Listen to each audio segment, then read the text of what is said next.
Bonsoir à toutes et bonsoir à tous. Moi, je suis ravie d'être là aujourd'hui avec vous ce soir pour vous parler des chatons mignons.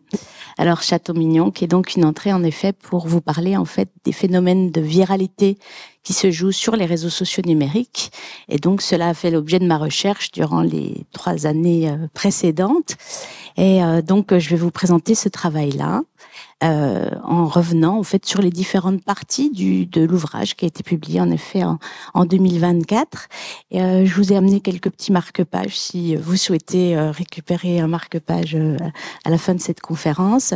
Je devrais peut-être tenir 50 minutes, je sais pas trop, je me suis pas mis de chronomètre, mais n'hésitez pas à me dire si je dépasse. Et puis j'espère qu'on aura l'occasion d'échanger à ce propos, que vous pourrez me poser des questions ou aussi vous me proposer des pistes d'analyse qui pourraient être intéressantes à soulever pour la suite. Merci beaucoup. Alors, les chatons mignons, c'est l'expression que j'utilise pour désigner le phénomène global de viralité d'images via les réseaux sociaux numériques.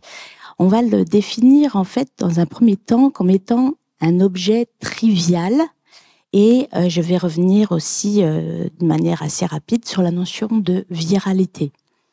L'objet trivial, au sens d'Yves Jeanneret, signifie qu'en fait, l'image est une icône culturelle qui est en constante réinvention et qui se situe au carrefour, trivium signifiant carrefour, des usages socio-numériques. Alors les usages, vous le verrez en lien avec le plan de la présentation, ils sont variés. J'en ai retenu 4 en lien avec les 4 chapitres qui composent l'ouvrage pour vous montrer en fait qu'il y a plusieurs axes d'entrée, plusieurs différenciations au niveau des usages par rapport à ce partage d'images.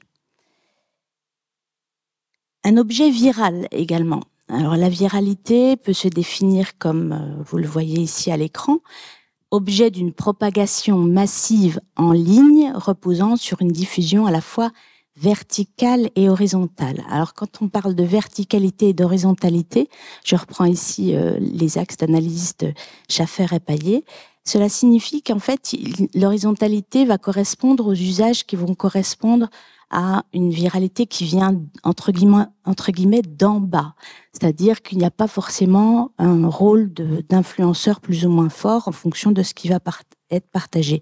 La verticalité, c'est ce qui va favoriser la viralité, le partage, mais grâce à un rôle de personnes ou d'instances telles que les médias par exemple, qui vont donc propulser un contenu et le rendre beaucoup plus viral. Donc c'est en lien avec l'identité en fait des comptes qui vont partager le contenu. À l'époque, quand j'ai commencé ce travail-là, on était en 2021 et mon objet de recherche s'est situé sur 3 réseaux socio-numériques. Alors anciennement Twitter. Alors je vais quand même utiliser Twitter parce que le corpus correspond en fait à des publications Twitter, Instagram et TikTok. Et donc, je me suis focalisée uniquement sur les images partagées où figurait un chat. Alors, c'est une recherche qui est forcément ambitieuse parce que quand on recherche le mot-clé chat ou cat, on tombe sur des millions de résultats. Alors, bien évidemment, l'objectif n'étant pas d'être exhaustif et de tout réunir, toutes les images de chats, c'est une mission impossible, mais en tout cas, dans l'idée de tendre vers une approche, une analyse de tous ces contenus de nature diversifiée qui vont faire figurer un chat au sein des publications. Je vais un tout petit peu parler du cadre théorique en soulignant en fait les questionnements que je me pose. Mon travail en fait, il s'inscrit en sciences de l'information et de la communication au niveau des disciplines, du classement disciplinaire, on va dire des objets de recherche. Et je me situe aussi en analyse du discours. Plus précisément, je vais interroger en fait comment les discours se créent, comment les discours se répondent, comment les discours se façonnent, comment ils circulent, comment on va réceptionner un discours. Donc on a dans ma pratique, ma manière de faire, cette sensibilisation qui est faite du point de vue de l'analyse discursive.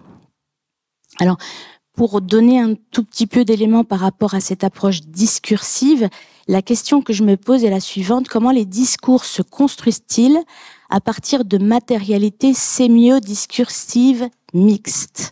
Alors cela signifie qu'en fait je m'intéresse pas uniquement au texte, bien évidemment, mais aussi aux iconotextes, c'est-à-dire à ces formations qui vont être composées à partir de textes et d'images, mais aussi toutes les autres matérialités qui entrent en jeu, que sont le sonore, le visuel, l'audiovisuel et aussi l'hypertexte. Dans l'analyse du discours numérique, on parle d'approche de l'écriture hypertextualisée. En fait, en mettant vraiment au cœur des attentions l'impact que va avoir le lien, l'hyperlien au sein des discours. Alors qu'ils peuvent se concrétiser à travers des hashtags, des mentions, mais aussi des liens URL partagés. Donc ceci est très important en fait pour comprendre le discours qui est lié à d'autres discours. Dans l'approche communicationnelle, l'attention, elle va porter sur les dispositifs. Ce qu'on nomme les dispositifs, en fait, c'est là où se construisent et se partagent les discours. En quoi les dispositifs socio-numériques conditionnent-ils la création, la circulation et la réception des discours? En fait, en fonction de la nature du dispositif, le discours va être influencé dans sa construction. On ne peut pas dire la même chose en fonction de l'espace, par exemple, qui est réservé à ce qu'on nomme le discours d'escorte et aux possibilités d'insertion de différents contenus qui diffèrent selon les dispositifs. Ce qui m'intéresse et ce qui a toujours traversé ma recherche, c'est aussi d'analyser les discours au sein de ces dispositifs qui vont se confronter. Je reprends ici l'expression de Romain Badoir qui parle d'arènes socio-numériques. Les réseaux sociaux sont des lieux où s'affrontent les discours. Le deuxième élément qui m'importe de manière forte, c'est d'essayer de comprendre comment les discours se créent au sein d'une participation. Alors une participation qui va se faire de manière impulsée ou réfléchie, où on va s'insérer dans une communauté particulière, et notamment les communautés de fans qui vont aussi m'intéresser, qui vont être aussi un moteur de la participation et de création des discours. La troisième question, c'est celle de la construction des identités. Les identités numériques, c'est qu'est-ce que nous donnons comme trace de nous-mêmes sur les réseaux, qu'est-ce que nous montrons, qu'est-ce que nous cachons, qu'est-ce que nous disons de nous, au moment où on parle, au moment où on publie, selon le réseau aussi concerné. Et puis, une chose très importante qui va être à considérer, c'est aussi la dimension socio-économique des réseaux sociaux numériques, puisque les réseaux sociaux numériques fonctionnent grâce à un moteur, le moteur de l'attention, le moteur du clic, et donc cela va générer une économie de l'attention qui est fortement augmentée en lien avec des contenus dits affectifs. Et je reprends ici l'expression qui a été proposée par Camille Allouin et Julien Pierre, qui analyse en fait le web affectif, c'est-à-dire tout ce qui va être en lien avec des éléments qui sont de l'ordre de l'émotionnel, qui vont nous capter, nous affecter, et qui vont être transformés en données utiles pour les plateformes, et qui vont donc générer un capital. On reviendra là-dessus par la suite, avec plein d'exemples. D'un point de vue méthodologique, alors je vais aller très vite, mais au total, j'ai récolté 4000 publications. Alors la question c'est toujours de savoir est-ce que c'est suffisant, pas suffisant. Je me suis arrêtée à 4000, mais en me disant mais oui, mais est-ce que c'est suffisant? Et en fait j'ai utilisé deux méthodes croisées. J'ai fait déjà une veille sur mes propres réseaux. Donc, en assumant aussi une subjectivité qui est inhérente à l'algorithme qui est propre à l'usage de mes propres réseaux sociaux. Et deuxièmement, j'ai fait une recherche plus neutralisée, distanciée, avec une recherche par mots-clés et par hashtag et ou par hashtag selon les réseaux. Donc, en utilisant le mot-clé chat, chaton, chaton mignon, cat. Comme je l'ai dit précédemment, il fallait qu'un chat apparaisse au niveau de l'image, mais pas forcément dans le texte. Et c'est aussi pour ça que ça m'intéressait de faire une veille sur mes propres réseaux pour découvrir du contenu où du chat est présent à l'image, mais on va pas forcément le mentionner dans le texte. Et donc, ce que j'ai dit, c'est que le frein méthodologique, c'est que les résultats sont... on est dans un vaste océan. Pour vous montrer juste un relevé grâce à Instagram. Grâce à Instagram, on peut savoir le nombre de publications. Ici, on est le 2 février 2022. Le hashtag chat donne 15 millions de résultats. Et puis, pour le hashtag cat, on est à 58 millions. Alors, les axes d'analyse que j'ai pu mettre au jour suite à ce travail sur ces 4000 publications sont au nombre de 4. Donc, la première chose qui est apparue, c'est l'utilisation du chat, de l'animal, pour en fait se mettre au service d'une stratégie qui est de l'ordre de la stratégie politique. Donc, en lien avec la communication politique, comment le chat est utilisé au service de la propagande, mais aussi au service d'autres objectifs qui visent à défendre un point de vue politique. Le deuxième axe, c'est celui des mèmes. Je vais revenir sur la définition des mèmes et puis aussi vous montrer une diversité des productions qui sont ce que j'appelle mémétiques, à caractère mémétique, donc qui vont s'inscrire dans une chaîne de réappropriation qui est fortement utilisée dans le cas des mèmes et dans le cas des chats plus précisément.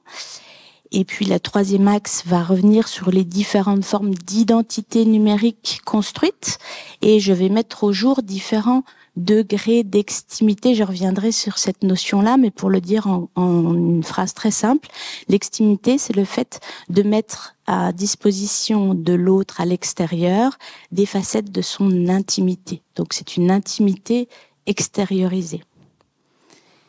Et le quatrième axe correspond à donc tous ces éléments qui vont correspondre à des données qui affectent les usagers, qui vont correspondre donc à une capitalisation de l'émotion en lien avec le chaton mignon. Donc voilà, première partie, le catwashing. Je vais revenir sur la culture du chat remixé. Je vais parler des identités et je finirai sur le web affectif. Alors, le catwashing, c'est un néologisme. J'ai proposé cette notion-là que je définis de la manière suivante. Le catwashing est une stratégie de communication politique qui vise à donner une image trompeuse des valeurs portées par une personnalité ou un groupe politique. La visée est d'adoucir ou de dédiaboliser un programme en exploitant la dimension affective du chaton mignon. Alors, sur Twitter, je suis tombée sur ce post que vous voyez en haut à droite qui nous dit un peu de douceur devant tant de violence politique. Boris a un message pour vous à dimanche. Donc Boris, le chat de Gérald Darmanin, qui est donc là au service d'une communication politique différente, une autre manière de faire de la politique et d'inciter les gens à aller voter.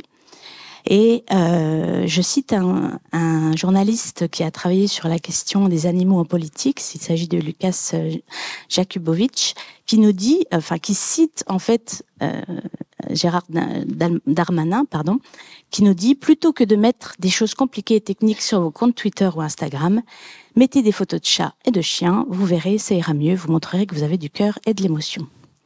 Donc ici, on est plongé dans les motivations qui sont ceux et celles des personnalités politiques qui vont chercher à faire de l'attention en utilisant donc l'animal. Et donc c'est une stratégie qui est utilisée par un certain nombre de personnalités politiques, puisque nombre de personnalités politiques à l'échelle européenne s'affichent avec le chat en tant qu'animal mignon, animal de compagnie, donc pour montrer une forme de tendresse, pour s'afficher en tant que personne lambda, créer l'effet miroir d'une personne qui est tendre, douce et qui va être propre, enfin, qui va avoir des émotions en période de Noël. Alors, je pense que vous avez peut-être déjà vu passer cette vidéo. C'est celle qui est dans mon corpus, mais la vidéo de 2024 est presque semblable sur le compte TikTok de Marine Le Pen. On ne mange pas ça. Hein? Bah oui. Oh bah t'es bien là. T'es tranquille. Oh non. Oh l'arbre. Alors voilà une manière aussi d'entrer dans l'intimité des personnalités politiques, hein, dans un intérieur avec le sapin de Noël et le chat dans le sapin de Noël. Depuis, on va dire 8 mois, j'ai changé de terrain d'analyse en travaillant sur la candidature de Jordan Bardella en lien avec les dernières élections. Et le chat est aussi présent. Je vous ai quand même mis une petite vidéo. C'était pas forcément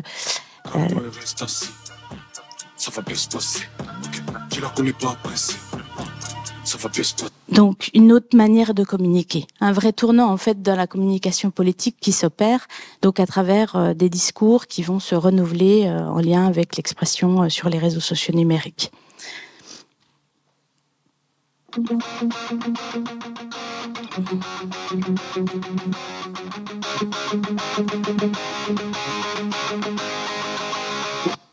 Donc, on est en septembre 2024, le livre est déjà publié et je me dis, mais Donald Trump, il a tout fait pour que je puisse continuer à travailler sur les chats. Je m'attendais pas du tout à ça, mais cette stratégie de catwashing est utilisée en force en fait dans la campagne de Donald Trump, donc avec ces images qui sont créées grâce à l'intelligence artificielle qui vont présenter l'animal dans une narration fictive et ludique et qui apporte de la douceur dans un armement, le côté militaire et qui va un peu donc contrarier nos représentations du pouvoir et du côté militant qui peut exister.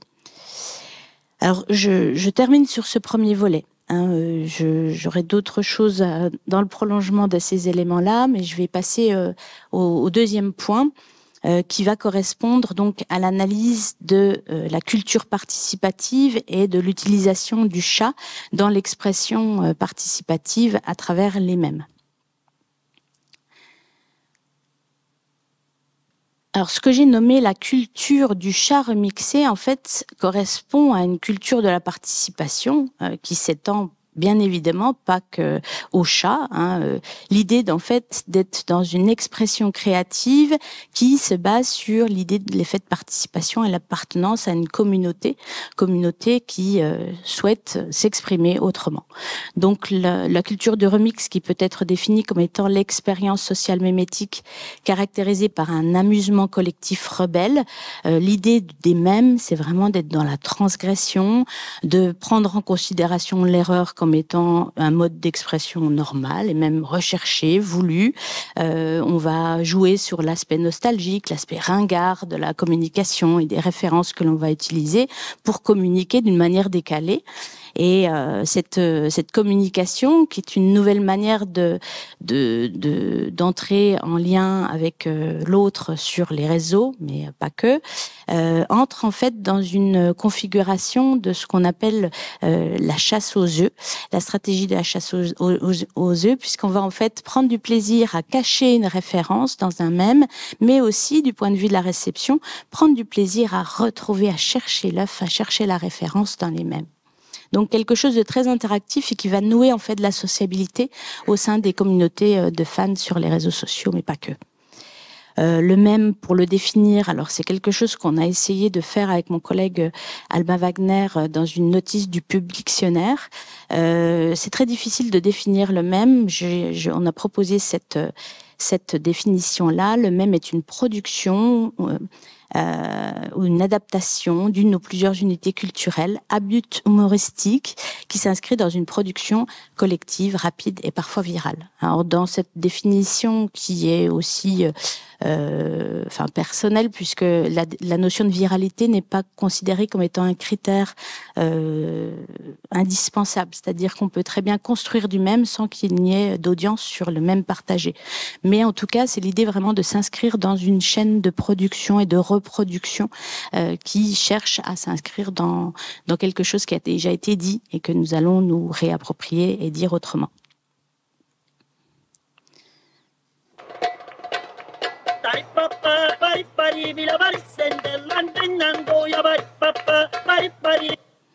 Alors, vous avez certainement déjà vu ce mème. Alors, il date déjà, puisque 2007, c'est la date où cette vidéo de danse avec le batteur de rue turc chante en arrière-plan. Le chat qui a plusieurs noms, je vais retenir le terme vibing cat, correspond à l'un des mèmes viraux qui correspond typiquement à l'utilisation de l'image du chat. Et ceci a été notamment vu à plusieurs reprises sur les publications TikTok que nous avons récoltées, où en fait, d'un point de vue participatif, les usagers filmaient leur chat en train de regarder la vidéo du chat en train de danser en lien avec ce même que je viens de vous montrer. Donc on a vraiment cette idée de mise en abîme qui est importante à mettre en avant dans ce phénomène participatif.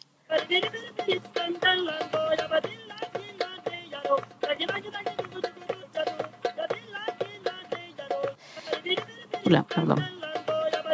Et donc dans cette vidéo, je peux pas l'arrêter. Excusez-moi. Donc cette vidéo, elle ne fait pas partie de mon corpus puisqu'il n'y a pas de chat, mais bien évidemment le chat il est implicite, il est là et donc on voit bien ici se matérialiser cette idée de la chasse aux œufs, où il faut reconnaître la référence qui est cachée ici. Alors, en petit peu en se renseignant sur l'univers des mèmes de chats, sur l'univers de ces fans de chats, je suis tombée en fait sur un procédé qui date déjà un petit peu. On est en 2003, pardon, où en fait ça s'appelle The Infinite Cat Project et l'expérimentation qui était une expérimentation artistique, consistait à en fait partir d'une photographie d'un chat qui était devant une rose et cela a été lancé dans une chaîne participative où en fait tu devais prendre en photo ton chat qui était devant un écran où figurait ce chat avec la rose et cet ensemble en fait a mené à 1856 photographies qui ont été reliées dans cette idée de mise en abîme. Et je pense que dans l'esprit du web et de ces communautés de fans de chats, renaît en fait cette idée de mobilisation de cette chaîne créative en fait. Alors un mème aussi très connu qui s'appelle le Nyan Cat, qui était au départ uniquement un gif et qui a été ensuite créé à l'aide de la participation d'une artiste qui a adossé une musique sur le mème, a permis de construire donc énormément de reprises, réappropriations, où on a des fusions de références. Alors ici c'est le Pop Cat ou encore le Grumpy Cat que vous connaissez peut-être. Ou alors toute autre chose, encore une fois, où le chat disparaît, Pikachu, le chat devient aussi un zombie, ou d'une manière encore différente, je vous laisse découvrir. Le Nyan Cat, donc qui veut dire miaou chat, devient le Nine Cat avec la croix gammée. Alors, même chose, j'ai travaillé là-dessus sur un autre volet de ce travail-là. Il y a des choses sur lesquelles je pourrais revenir si jamais vous avez des questions à ce propos-là. Alors, cette question de la viralité, elle est intéressante à poser et j'ai l'impression que on est loin d'un ralentissement de cet effet de partage qui est extrêmement fort au niveau des partages sur les réseaux. Je vous ai mis ici 2 captures d'écran de YouTube ici, où vous voyez en fait le Nyan Cat, où c'est une vidéo que l'on peut visionner pendant 10 heures sur cette boucle qui tourne en rond. Et ici, avec 5,2 millions de visionnements. Et puis en 2023, fin 2023-2024, apparaît un nouveau mème. Alors c'est le Chipi Chapa. Et ça a eu un partage, mais d'une viralité fulgurante. Et là, la capture d'écran, elle date de février ou mars 2024. Et vous voyez le même procédé de vidéo qui s'inscrit dans un visionnage où vous pouvez regarder 10 heures ce Chipi Chapa et où vous voyez qu'il y a déjà 22 millions de visionnements. Donc cette viralité est assez incroyable à analyser et voir en fait tous les retentissement qu'il peut y avoir sur les réseaux.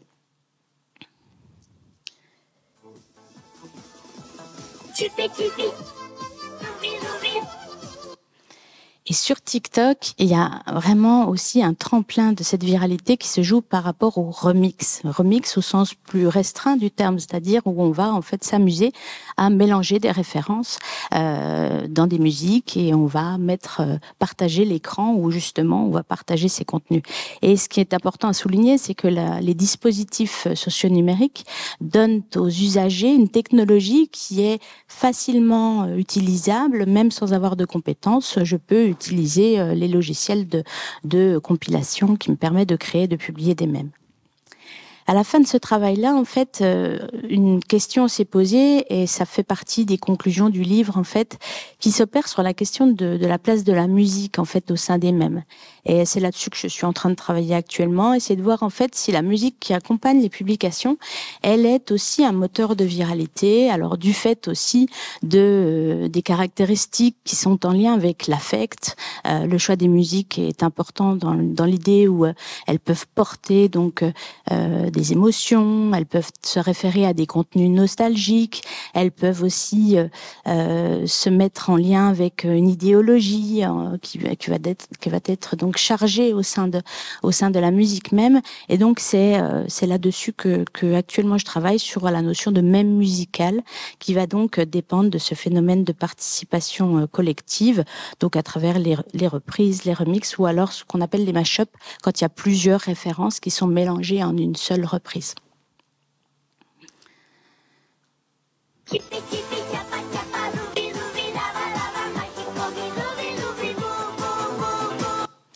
Et donc, dans le travail plus récent que j'ai cité précédemment, sur l'étude des publications en lien avec les élections et la candidature de Jordan Bardella. On est ici en janvier 2024 et donc au moment où le Chipi Chapa était extrêmement viral. Et voilà ce type de remix que l'on peut observer, donc qui va en fait rebondir sur la viralité de la musique pour proposer un contenu nouveau. Et ici en plus avec une synchronisation des images avec la musique qui va donner un discours idéologique très fort, très marqué d'extrême droite ici, qui de manière ouverte se positionne contre l'immigration. Alors voici un peu les pistes qui s'ouvrent en fait du point de vue de la question de la mémétique. Et on voit aussi que la mémétique, elle est aussi un nouveau mode de communication qui est utilisé par les personnalités politiques, qui va être intégré aux stratégies de communication politique. Alors c'était le deuxième volet du coup de cette présentation. Je vais passer maintenant au troisième volet où on va parler d'identité, identité numérique et aussi de degré d'extimité. Alors l'extimité, je l'ai définie de manière très simple tout à l'heure. Je vais donner une définition un peu plus développée. L'extimité est un processus dynamique, plus ou moins maîtrisé, de partage de l'intimité au sein d'un espace public numérique. Le désir d'extimité correspond à un besoin de rendre visible en mode public des éléments de sa vie privée. Alors, j'ai pas noté le nom de l'auteur qui a travaillé cette notion-là, notamment en lien avec la culture numérique, mais je pense qu'il est dans la bibliothèque. C'est Serge Tisseron, qui est un psychanalyste. Et c'est intéressant parce que du coup, le point de vue qu'il propose, il met en avant l'idée de quelque chose qui est plus ou moins maîtrisé. C'est-à-dire que on va publier quelque chose qui nous met en scène, nous, personnellement, mais parfois on peut le regretter. Je pense qu'on a tous eu cette expérience-là de se dire, tiens, mince, j'ai encore publié une photo de ce que j'ai mangé à midi. C'est pas forcément maîtrisé. Je pense que dans l'approche qui est proposée par Serge Tisseron, c'est très important aussi cette idée de maîtrise et aussi l'idée de désir. Le désir de partager ce que l'on fait, son intimité, le désir de tout dire sur ce que l'on fait à sa communauté. Et donc, selon Dominique Cardon, alors je me réfère à un texte qui date de 2008, où en fait il parle de différents degrés d'identité qui sont construites, et il nous dit en fait que dans l'idée de l'identité numérique, on est dans différentes configurations qui permettent de nous montrer, de nous cacher, d'être dissimulés, ou au contraire d'être affichés de manière ouverte. C'est ce qu'il appelle les modes clair-obscur, la configuration en clair-obscur. Alors pour revenir sur le corpus analysé, j'ai en fait porté une attention aux représentations de l'humaine au sein des photographies. C'est-à-dire que le chat n'était pas toujours tout seul.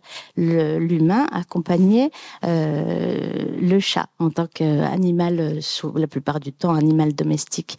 Et la représentation et la mise en avant de soi, cette idée de degré d'extimité qui se concrétise par le fait de se mettre en photo sur les réseaux, elle est très différente selon les réseaux. On voit que sur Twitter, on n'a que 23% des représentations qui se font au niveau de l'image, au niveau de la représentation de l'humain, 41% pour ce qui est d'Instagram, et sur TikTok, on a 85% des publications où l'humain figure dans les publications. Donc, ce qui est extrêmement intéressant pour voir en fait comment en fait la manière de se représenter soi, elle fait partie intégrante du mode d'expression. Enfin, en tout cas, c'est ce que je soutiens sur TikTok.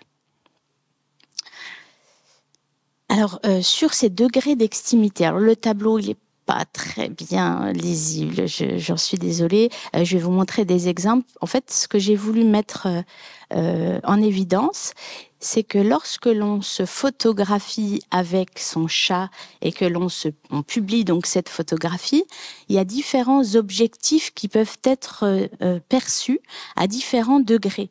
Alors, je peux publier une photo du chat pour parler du chat en tant qu'objet du discours. C'est vraiment le chat qui nous intéresse et le reste, on s'en fiche. Je peux en fait utiliser le chat, mais ce que je veux, c'est parler de moi. Donc c'est à contrario, je publie une photo du chat, mais en fait ce que je veux faire, c'est me mettre en avant moi. Il y a aussi l'idée de se mettre en image avec son chat pour montrer la relation qui est tissée entre l'animal et l'humain. Et c'est ce que j'ai appelé la représentation de l'éthos humain-animal, c'est-à-dire comme formant un tout et où il y a une complicité vraiment entre l'homme et l'animal. Et puis aussi, je peux parler de moi et de mon chat, mais aussi de m'inscrire dans un collectif plus large où je vais m'identifier à une communauté auquel j'appartiens. Et donc, dans ce cas-là, on se projette en fait dans un ensemble plus large. Aussi une publication qui se focalise sur le chat. Donc le chat il est beau, le chat on l'admire, le chat il est sur un arbre à chat, il fait ses activités du quotidien, il va dans la neige, voilà, on va narrer l'histoire du chat comme étant son compagnon de vie et c'est lui qui est vraiment l'objet du discours, c'est lui qui est important. Dans la publication que vous avez ici, alors je vais pas lire le texte de la publication parce que j'arrive pas à la lire, mais je me focalise du coup plus sur l'image. Mais on est dans une publication qui a un double discours puisque la personne qui publie va en fait faire part de son activité de yoga. Donc l'idée c'est de parler du chat, mais c'est surtout aussi de parler de soi et de parler de son activité sportive. Et donc d'autres représentations de son chez-soi, une manière en fait de créer de l'extimité pour parler de son intimité dans le sens politique du terme, puisque j'affiche en fait pour qui je vais voter. Donc c'est une nouvelle manière de représenter son avis politique, son engagement et puis aussi de présenter son orientation idéologique ici. Dans la représentation de ce que j'ai appelé l'éthos humanimal, donc on a toute une déclinaison, un ensemble de formes de selfie cat où la photographie, elle met vraiment en évidence la relation affective entre l'humain et le chat. Donc dans l'idée que je parle avec mon chat, mais comme faisant partie d'un nous, d'un ensemble lié. Sur Instagram, beaucoup, cette forme de dévoilement, elle est plus ou moins maîtrisée puisque figure un certain nombre d'images d'enfants. Alors j'ai hésité en fait à reproduire cette photographie ou à flouter l'image, mais c'est vraiment pour vous expliquer que le désir de représenter l'image de soi ou l'image de ses proches, notamment des enfants, elle pose vraiment un questionnement fort en lien avec la question de l'identité numérique. Dans une situation professionnelle. Donc ça, je pense qu'il y a eu vraiment un tremplin qui s'est fait à partir du confinement où on était en télétravail et donc on se prenait en photo avec notre chat, enfin le chat qui traversait l'écran, qui marchait sur le clavier, etc. Donc ici, on est dans une réunion, un séminaire en ligne où le chat est important dans la représentation d'un nous. Et donc, c'est un nous qui est plus large, quoi. C'est un nous qui correspond ici à la communauté des enseignants-chercheurs, en Infocom encore plus précisément, où en fait, voilà. Donc, on va parler à ce nous, à cette communauté plus large. Et puis, on retrouve ce nous dans la communauté qui s'inscrit aussi, encore une fois, dans l'idée d'une représentation engagée pour une couleur politique particulière. Et sur TikTok, ce qui apparaît comme étant un fonctionnement technodiscursif important, c'est ce mode de représentation en duo où, en fait, tu réagis directement en te filmant à une vidéo que tu découvres instantanément. Donc, ce qui crée en fait une relation directe avec l'objet que tu découvres et l'idée de vraiment mettre en avant ces émotions au moment de la découverte d'eux. Donc, vraiment l'idée d'instantanéité de l'émotion ressentie. Alors, je profite de cette dernière remarque sur cette émotion ressentie pour faire la transition avec la quatrième et dernière partie de cette présentation, donc qui va plus se focaliser sur l'engagement émotionnel et sur la notion de web affectif que j'ai présentée en introduction de cette conférence. Alors, l'engagement émotionnel, elle est liée à deux choses. Elle est liée d'une part à la mise en discours.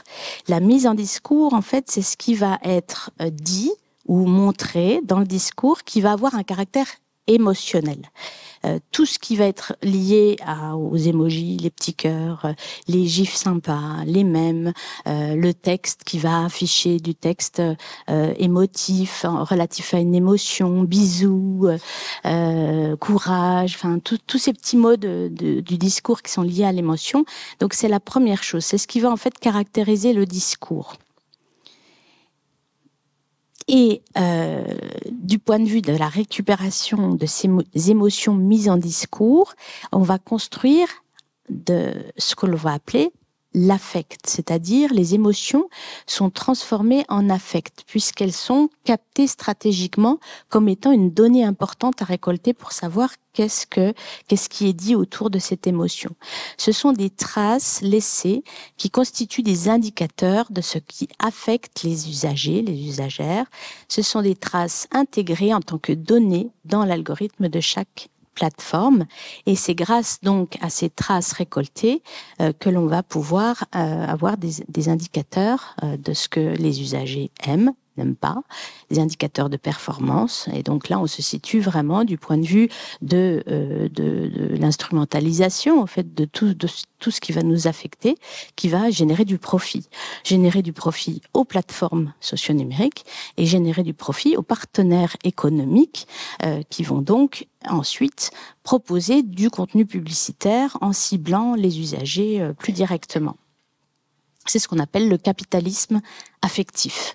C'est en fait toute cette utilisation des affects qui va générer de l'économie, mais au sens vraiment strict du terme. Et pour expliquer en fait cette notion en l'adaptant au chat, mais on est toujours dans la même idée, j'ai parlé de click et cat. Le click et cat, en fait, c'est l'action génératrice d'attention relative à un contenu lié au chat. En tant que forme de digital affective labor, le click et cat est un travail invisible des fans de chats qui agissent sur leur réseau au quotidien. En fait, Kazii nous dit que le digital labor, c'est en fait le travail qui est fait par les usagers en recensant, en aimant, en publiant. Et tout ceci, en fait, se fait de manière bénévole. Enfin, c'est quelque chose, mais c'est un travail. C'est un travail puisqu'en fait, ça va construire vraiment quelque chose de palpable, d'observable, et qui va donc pour le coup ici être important puisqu'il va générer du profit en lien avec cette idée de ce qui affecte les usagers. Tous les signes et actions permettant de partager ou d'apprécier un contenu lié au chat peut être récupéré par les plateformes pour ajuster l'algorithme de recommandation proposé aux fans de chats et pour créer de la valeur économique par la revente de ces données à leurs partenaires économiques. Alors, dans les émotions mises en discours, j'ai essayé de relever, alors pas de manière exhaustive parce que ce serait ce serait impossible en fait. L'image seule d'un chat peut être considérée déjà comme une trace émotionnelle dans sa mise en valeur. Donc j'ai parlé de l'analyse des discours émotionnés qui peuvent se faire au niveau des textes, des hypertextes, ou aussi au niveau des images, bien entendu, et également au niveau des musiques. I love my kitty cat, yes I do. I love my kitty cat, oh I do. And all...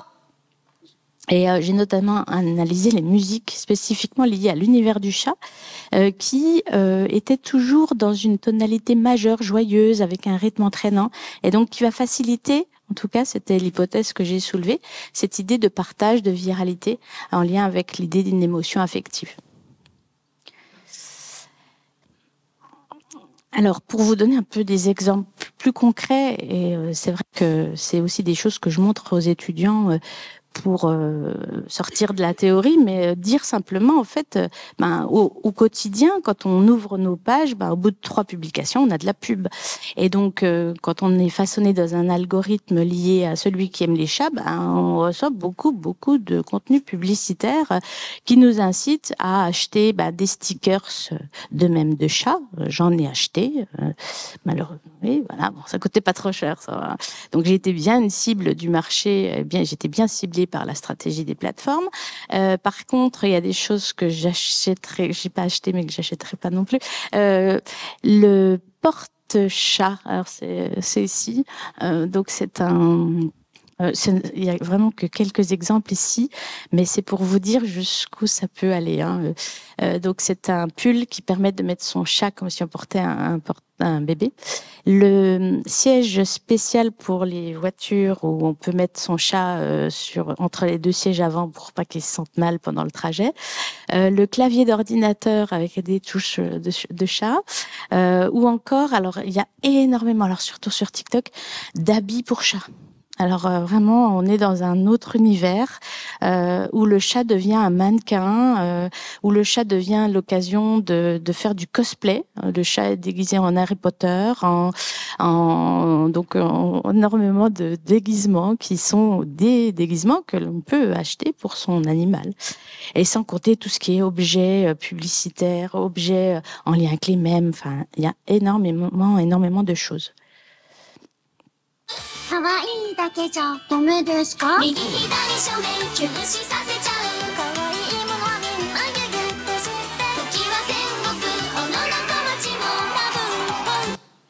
Et donc ça, c'est une publication que j'ai enregistrée depuis mon compte TikTok d'il y a 15 jours.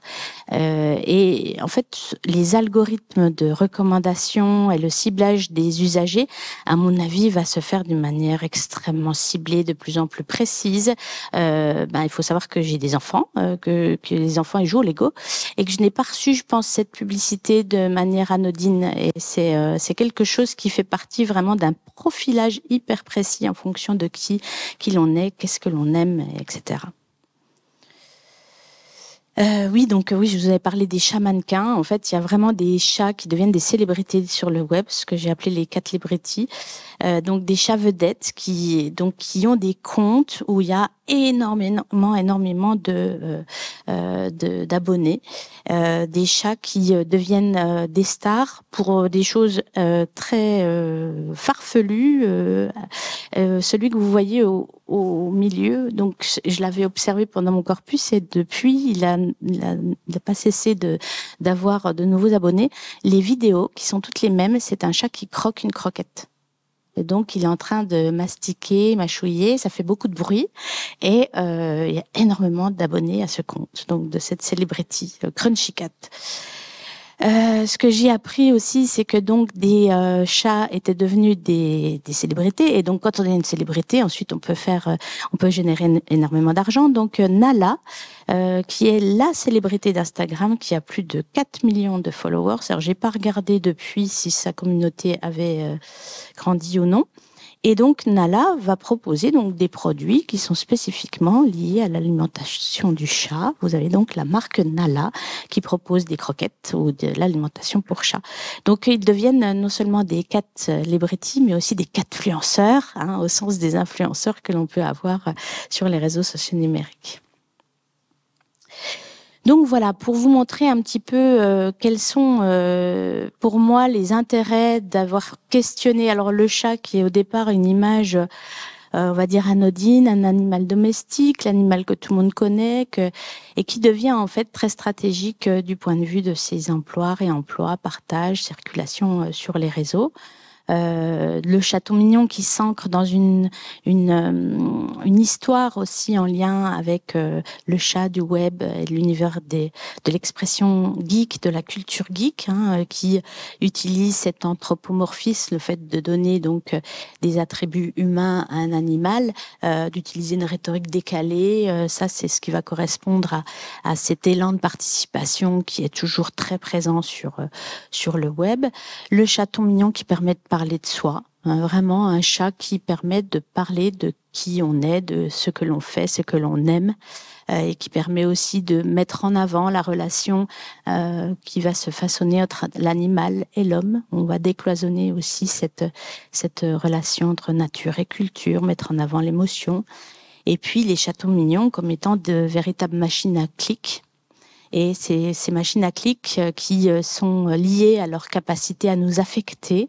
Et pour ce que Albin Wagner dit en lien avec les mèmes, il considère que ce sont des capsules affectives, et qui vont vraiment être un point d'ancrage en lien avec le partage viral et qui va donc nous questionner aussi, puisque ça devient un objet à clic qui va faire grandir un marché hypercapitaliste. Alors, j'ai pas du tout parlé d'impact environnemental, mais bien évidemment, elle se pose cette question-là, puisque tous ces objets dérivés, objets en plastique et autres choses, objets de décoration que l'on ne peut pas s'empêcher d'acheter. Alors le on, c'est un on général, mais qui va poser un tas de questions sur cet impact environnemental, et sans parler de l'impact environnemental des données.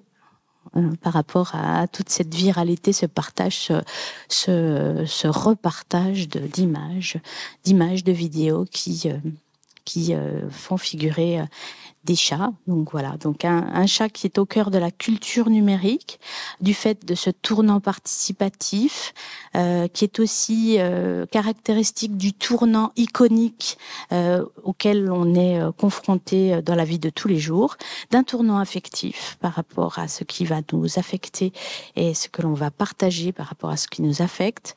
Et puis aussi, donc, 3 petits points d'un tournant musical, d'une pratique qui va incorporer en fait dans les usages, dans l'expression, dans la participation, la musique comme étant quelque chose d'essentiel pour chercher à influencer, pour chercher aussi à toucher, encore une fois, des personnes en tant que futurs électeurs ou des personnes tout simplement en tant que futurs amis ou fans ou membres d'une communauté affective.